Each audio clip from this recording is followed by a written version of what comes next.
Hello everyone. My part in this Java project is the main menu. So basically, I made a class for a main menu. It extends JPanel. So this is what the main menu looks like.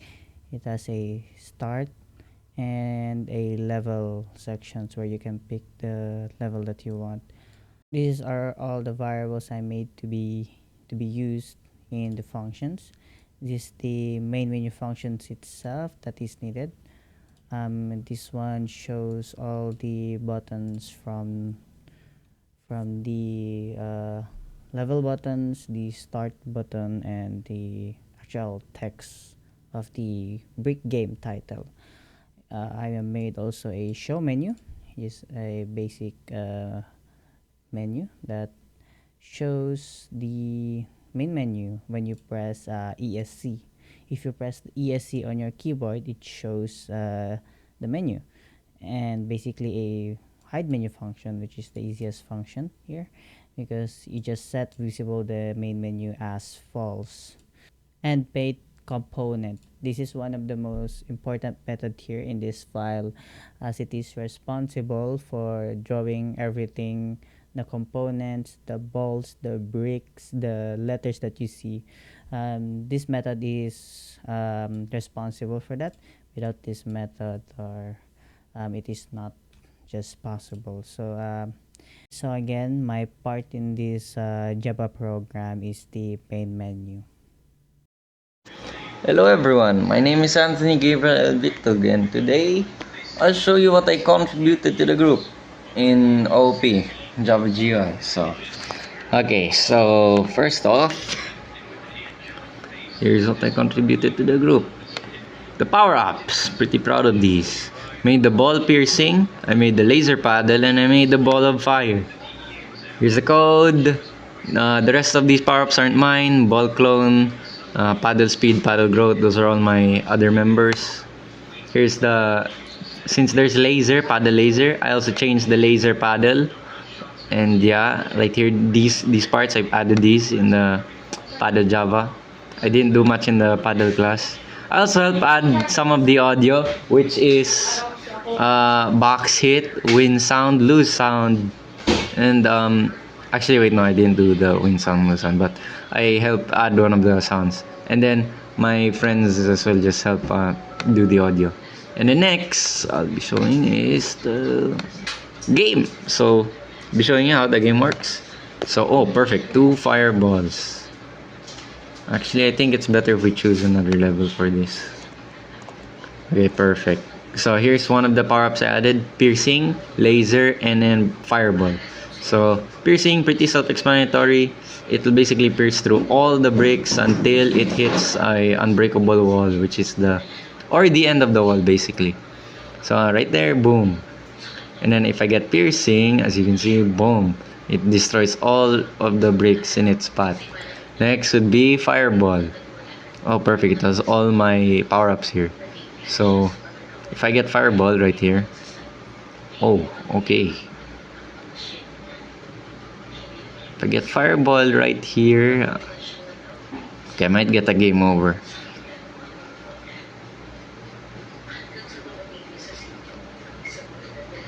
Okay, if I get the laser piercing, it should. Okay, I got piercing. And then if I aim it at the laser, okay, perfect. So here's what laser does. Shoots 3 straight beams. Okay, too bad I couldn't get the fireball there with the straight beam. That's all it does. Shoots a laser going upwards. Next is, I can't showcase fireball like this. Fireball, yeah, it explodes in a wide radius. Basically, it's one of the most powerful power-ups you could get in this game. So yeah, that's basically all I contributed to this group. So thank you for listening. Paddle class. So first we have our paddle class. This is the class for our rectangular object that we use to hit the ball with in our game. So first we have our imports for the design of our paddle. This is mainly used for the design. Then we have the public class paddle extends game object. Now game object is a class where it has the size, the position, and the collision handling of our game objects. So when public class paddle extends game object, it inherits those properties. So this part of our code demonstrates inheritance. Then we have three variables with the private keyword. We have int, original width, target width, and shrink step. This demonstrates encapsulation because of the private keywords protecting these variables. So original width is the original width of our paddle. Target width and shrink step are mainly used for the power-ups, which is the target width that we want to increase the paddle, and the shrink step to decrease the size back to its original state. Then we have the constructor here, public paddle, with the super keyword. This super keyword calls the original constructor from game object. So again, this demonstrates inheritance in our code. And then we have public boolean is boosted to check whether or not our paddle is in its original state. Then we have the public int get original width, which is a getter to get our original width. And the private boolean has laser to check whether or not the power up is active. So then we have here the public void set laser, public boolean has laser for the laser power up. Then we have the movement. So public void move left and public void move right. So this adjusts X position to left or right. So this is mainly for the movement of the paddle so that it goes left or right. So this calls X again, which is in the game object class. So yeah, this is another case of inheritance. And then we have the public void applied size boost, which is for a power up. Then we have the private int get max width to get the max width, and the public void update size to slowly shrink the paddle back to its normal size. So then we have the public void draw graphics. So what this does is it edits the appearance of our paddle. So we have an override here because it because we need to override the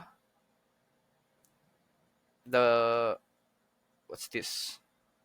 Its original state from game object. So when we override, we can edit our paddle further, making it more appealing. So that's it for our paddle paddle class. Next we have the wall class. So again, we have here the imports for the appearance of the wall. We have the public class wall. So what the wall class is mainly for is to create obstacles in the levels to make it a bit harder. So these walls are mainly indestructible and serves as an obstacle for the bricks. So here we have the draw to edit its appearance, and that is it. Hi everyone, my name is Christian Torres and today I'll be showing how our Brick Breaker game works. So for our project, I created the game board and the ball classes for this. So for this video, I'll be explaining the code in a simple way so even a beginner can understand it. So now let's start by by showing showing how the game works in a player's perspective. So play I let's play it and press start it, and there you have it. As you can see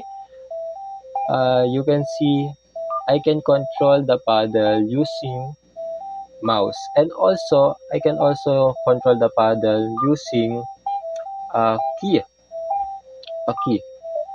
and the ball also bounces normally. As you can see, it bounces the wall, the brick, and the paddle.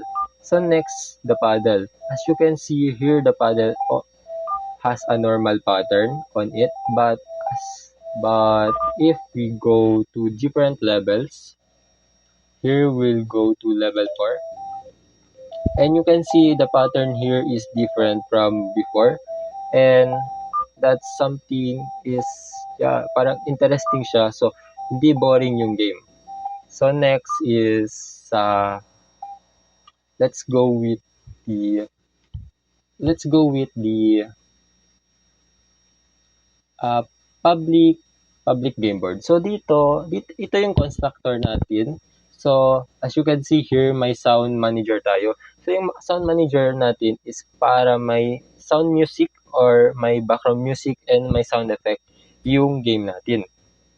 And yung paddle, as you can see, yung paddle is yung paddle is has a width of 100 and a height of 18, and ito yung gina-control natin kanina sa baba. And yung ball, as you can see, and yung ball, obviously naman yung naga-bounce off sa game natin. And yung break is yung sa taas, yung dapat yung nasirain natin. So next, let's look at the ball class. So here, the ball, this class is control the ball's movement and the appearance of the ball. And also, as you can see here, we have here the one of the power up. So it can clone the ball, and this move is like RP6, and if the ball bounces off the paddle, it will go up again because of RP6. For this project, uses OOP concept, encapsulation is used because each object methods control its own properties like x, y, width, and height. So inheritance is used because ball inherits from the game objects. Polymorphism is shown because of the object how a draw methods, but each one draws differently. So abstraction is applied because game board can call a move and draw on any objects without knowing the details inside the objects. That's all for my part. That's how the game board and the ball classes manages the game logic, including paddle, ball, brick, power up, and even score leaves and the levels. So, good day everyone. So, today I'm gonna explain my contributions to our game. So, I'm assigned in the game object part in our game. So, first of all, we have the declaration. So, as we can see here, the declaration is public abstract class game object. So, abstract class cannot create an object directly, and also other classes will inherit how it implemented its abstract methods. So second is the protected int xy and protected int width and height. So this is called the fields. So as we can see, the x and y are the positions of the object, while the width and height are the sizes of the object. So another is the constructor. So the constructor is public game object, int xy, int width, int height. So this dot x equals x and this dot y is equals to y. So this constructor used to initialize the game object where a subclass is created. This refers to the class variable and is set to the value passed to its constructor. So another is the get method. So the get method is the public rectangle get bonus. So you can see here, I'm just gonna zoom it. Public rectangle get bonus, rectangle new rectangle. So this rectangle object represents the boundary of the game, and it is also useful for the game since so that the object cannot parang hindi siya maglampas yung bola. So importante yung get method. So and lastly sa abstract abstract method. So yung abstract method natin dito is public abstract void draw graphics G. So abstract method means that it has no implementation, and subclasses must be implemented to this method to define the object. So in summary, in my contributions is that game object is the base class. Yung game object na to is yung game object na is the base object ng game, and also it provides size and position, and also provides boundaries to prevent collision, and also forces subclasses to implement their own draw method for rendering.